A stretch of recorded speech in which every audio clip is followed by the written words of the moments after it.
Alright, so welcome to Anne-Marie's workshop, and I'm going to show you how to make the handmade envelope that goes in the student relocation kit. Now, as I showed you before, if you want to buy an envelope, they already have them pre-made. You can use any envelope that you choose, but if you want one specific and you're a crafter and like to use your endless supply of scrapbook paper, then I will show you how to make this.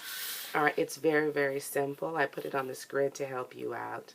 Okay, since it's a 12-inch by 12-inch piece of paper, then it doesn't matter which way you orient it, it's up to you. Alright, so I'm just going to fold in 1 inch on either side, and that's going to give me the dimensions of the envelope that's going to fit inside of my book. Now, this happens to be double-sided paper, and so that there's a color cover on each side. That is not necessary unless you just happen to have it.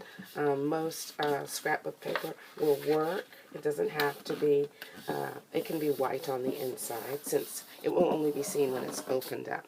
Okay, so that's the 1 inch on that side, and then you're going to fold up approximately 4 inches.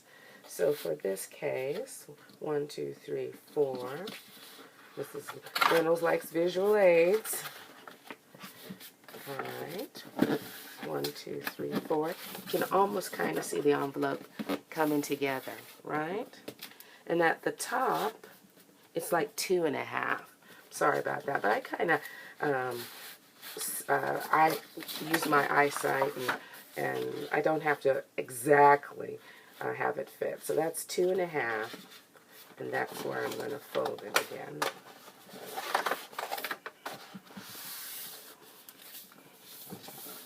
Okay, so I'm going to fold it just a couple of times to make it easy for you. And then I know some of you are like, this is a lot of work, Mrs. Reynolds.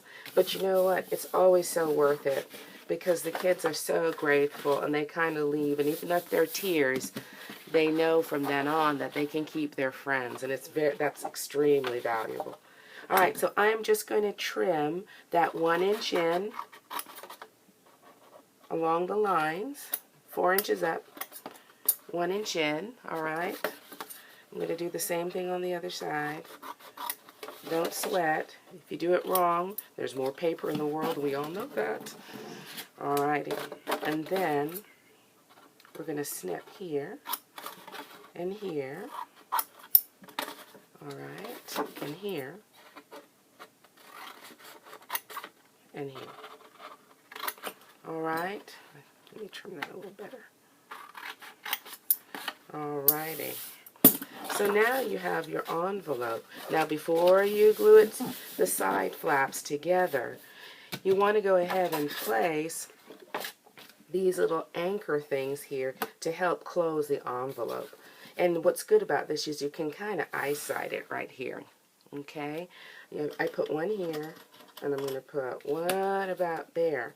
Alright, and before I go ahead and use the brads to secure it in place, I'm going to drop a little dab of glue here. So I kind of remember where I wanted it, and a little dab of glue here. It's metal, but this glue is pretty good. Okay? Alright, and that lets me know, I didn't put too much so that it can move, but that lets me know where I'm going to put my brad. Okay? Now, I've kind of wet the paper a little bit with the glue, so I'm going to push it through. You can use an X-Acto knife to help start the hole if you'd like.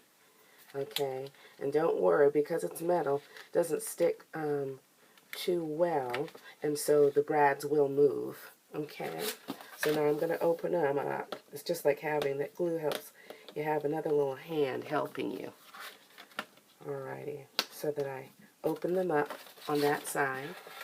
Okay, but they still move back and forth. Okay, like that, back and forth. Alright? Okay, so now it's easy. Now I'm just going to glue from this side, not that side, guys, from the longer side, right here at the side here. I'm going to glue right there, and one right there. And I'm going to fold it up like that. And this, my particular glue, you got about 3 seconds, and then it's in stone.